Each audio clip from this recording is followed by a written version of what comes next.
Why did Sam Heughan say it's tough to return to filming? Which new character from Season 6 might try to harm Claire? So, spoiler alert. And will social distancing mean we'll get to see less steamy scenes? Yeah, I guess I've got to now stay 2 meters apart from my co-star, so that could provide some really interesting love scenes. We'll see. Hi, I'm Joy, on a rescue mission to quench your thirst during the longest Droughtlander ever.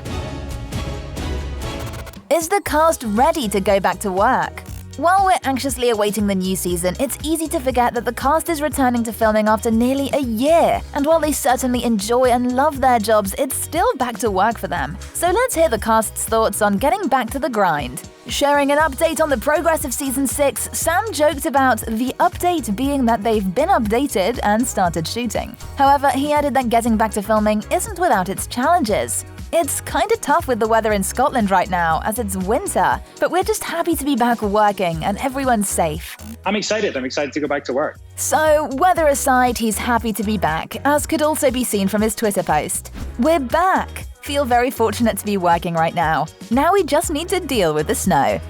We feel you, Sam, and are deeply appreciative of all your hard work. In turn, Sam's co-stars Sophie Skelton and Richard Rankin have taken a light-hearted approach to work. They've only been spilling a few wardrobe secrets. Although Sophie did drop a juicy detail about her character Bree's future, but keep watching for more on that. First, let's check out the impressive costume department, which is ready to roll. Oh, this is Roger's wardrobe. What?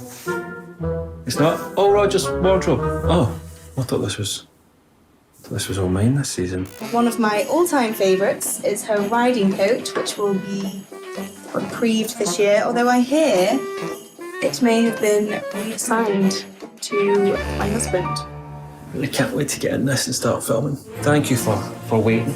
While their wardrobes might be a laughing matter, I can guarantee you, the new characters who might be joining in Season 6 are not.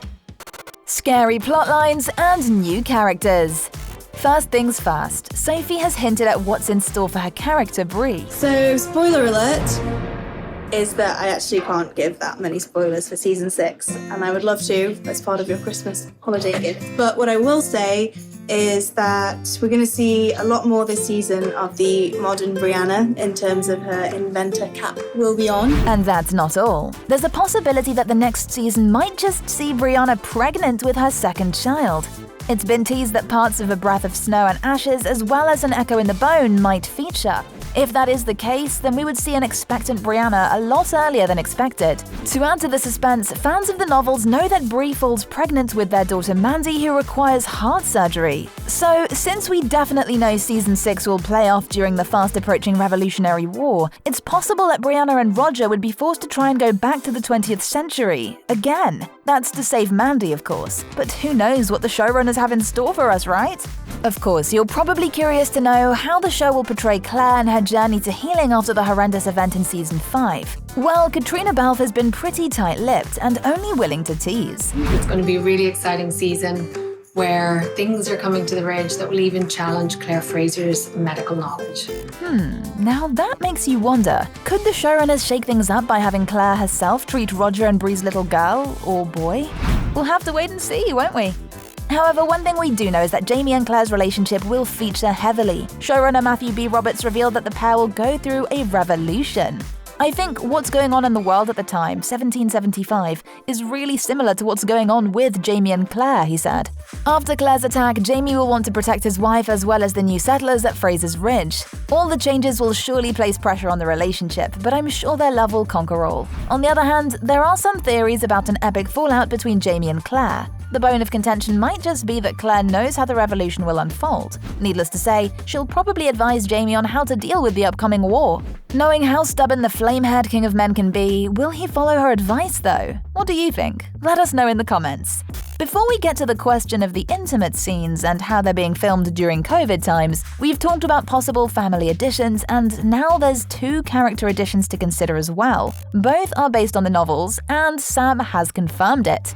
We have a new character, but he's not so new to Jamie. Actually, in Arnsmuir, Tom Christie is one of Jamie's ancient foes. He comes to Fraser's Ridge and tries to take a bit of power, actually. So there's a bit of a power play. And his daughter becomes a very, very special part of this story. I can't give away more. If you've read the novels, then you might know more of this backstory. If not, be warned, possible spoiler ahead. One new character who's set to arrive is Tom's daughter Malva Christie. In the novels, Claire takes Malva under her wing and trains her as an apprentice. But later, Malva does the unthinkable and poisons Claire and her own dad, Tom, only to then claim Jamie is the father of her unborn child. I won't go too much into the rest of the detail, but it will be interesting to see what the show decides to do with this plotline from the novels.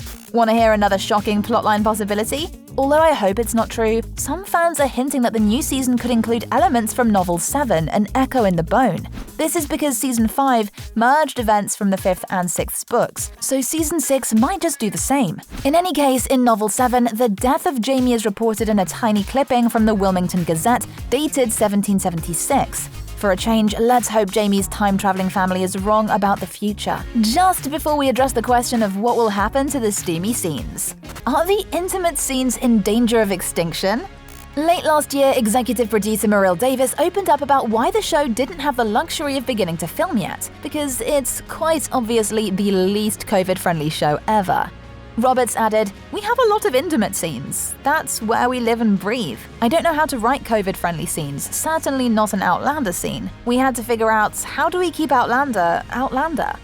So if you're also worried about the show's famously steamy scenes going away because of COVID compliance, rest assured, those will be back. It hasn't been an easy or cheap exercise though, so how did they manage? Well, they have to test everyone as often as possible and get the results before anyone has to smooch their assorted body parts together. Sounds like a logistical nightmare. But in true Outlander dedication, an on-site testing facility has been built in the parking lot of the studio where they film non-location shots. According to reports, this cost the production over $200,000, and that's just for the facility. The actual testing costs still need to be added. What a relief that we'll get to see our beloved characters doing what they do best again. It wasn't just Roberts and Davis pushing for it though. Balfe told LUS that she and Sam definitely pushed for more intimate without just being sexual moments. The intimacy of a marriage is so much more than just a sex scene. We were successful in finding some of those times. Thanks, Sam and Kat. On that note, when can we expect a release date? Considering that the production for the series just recently resumed, we don't have any idea when it will air. And 2021 is a hopeful dream, but it will more likely only reach your screen early 2022. So, Droughtlander continues, but at least we can look forward to more cast updates and interviews in the months to follow. While you wait, why not check out our other Outlander video? And remember to stay awesome.